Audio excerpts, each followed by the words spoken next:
নমস্কার বন্ধুরা, জ্যোৎস্নার রীতিকথায় আরেকটি নতুন পর্বে তোমাদের সকলকে স্বাগত জানাই। বন্ধুরা, আজকের পর্বে তোমরা জানতে পারবে যে বছরের শেষ অমাবস্যা, পৌষ অমাবস্যা বা সোমবতী অমাবস্যা কত তারিখে পড়েছে, তার পূর্ণাঙ্গ সময়সূচি এবং স্নান ও দানের শুভ মুহূর্ত। এবং এর পাশাপাশি আরেকটি জানবো যে এই অমাবস্যায় গুরুত্বটা কতটা আমাদের জীবনে, এবং কি করলে দেবী লক্ষ্মী আমাদের বাড়িতে স্থায়ীভাবে বসবাস করবে। এই সমগ্র তথ্য জানতে গেলে আজকে পুরো পর্বটি তোমাদের দেখতে হবে। ভালো লাগলে অবশ্যই লাইক করে দিতে হবে এবং সবার কাছে শেয়ার করে দিতে হবে। আর পাশে যে বেল আইকনটি রয়েছে সেটা অবশ্যই প্রেস করে রেখো, যাতে পরবর্তী ভিডিও নোটিফিকেশন সবার আগে তোমাদের কাছে পৌঁছে যেতে পারে। তাহলে চলো বন্ধুরা, আজকে পর্বটি শুরু করা যাক। বন্ধুরা, হিন্দু ধর্মে অমাবস্যার গুরুত্বটা বিশেষভাবে রয়েছে। বিশ্বাস করা হয় যে এই দিনে ভগবান বিষ্ণু এবং পূর্বপুরুষদের পুজো করলে জীবনে সুখ সমৃদ্ধি আসে। ডিসেম্বর মাসে বন্ধুরা, যেহেতু অমাবস্যাটা পড়েছে এবং বাংলা মাস অনুযায়ী এটি পৌষ মাস পড়েছে, সেই জন্য এই অমাবস্যার এটির নাম হচ্ছে পৌষ অমাবস্যা।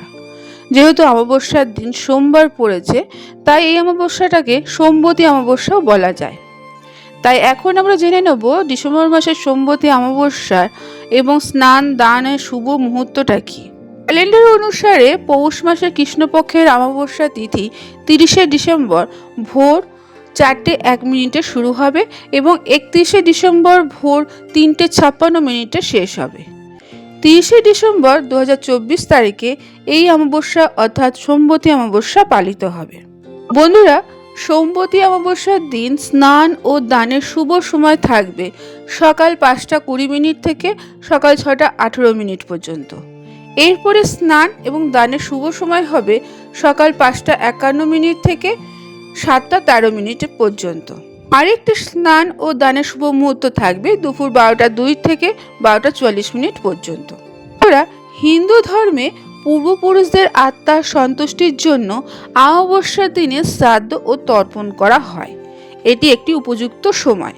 এটা বিশ্বাস করা হয় যে সোমবতী অমাবস্যার সন্ধ্যায় অশ্বত্থ গাছের নিচে 4মুখী ঘিয়ের প্রদীপ জ্বালালে আর্থিক অসুবিধা দূর হয়। এই দিনে গো সেবা করলেও বাড়িতে দেবী লক্ষ্মীর অধিবাস হয়। সোমবতী অমাবস্যার দিন গমের আটা দিয়ে রুটি তৈরি করে তার উপর এক টুকরো গুড় রেখে গরুকে খাওয়াবে, তাহলে দেবী লক্ষ্মী সন্তুষ্ট হবে।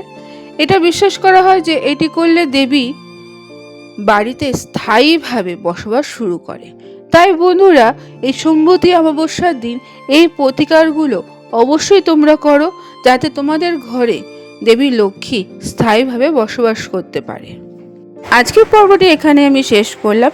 এতক্ষণ আমার চ্যানেলটির পাশে থাকার জন্য এবং ভিডিওটি দেখার জন্য তোমাদেরকে অসংখ্য ধন্যবাদ।